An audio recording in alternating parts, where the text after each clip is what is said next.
Hi everybody. So today we will see how we can create a multiple queries in how we can write a multiple SQL queries in one go.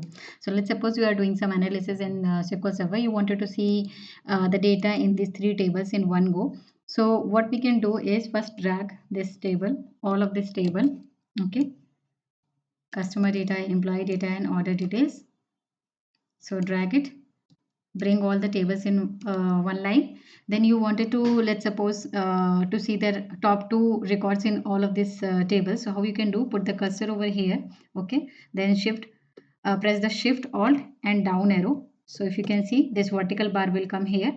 Then write it down, your select top two asterisk from. So you can see I'm writing only one time, but it is taking this entire three rows as a one line and putting pasting all, the query three times. So this way you can create, you can write your SQL query in one go and get the data from multiple tables. If you execute it, you can see, you can execute and you can get the results of all the three tables in one go. So this way you can reduce some time in the SQL query, and this is a smarter way when you are analyzing the data to see what data we have in multiple tables. Hope you like the video. Thank you.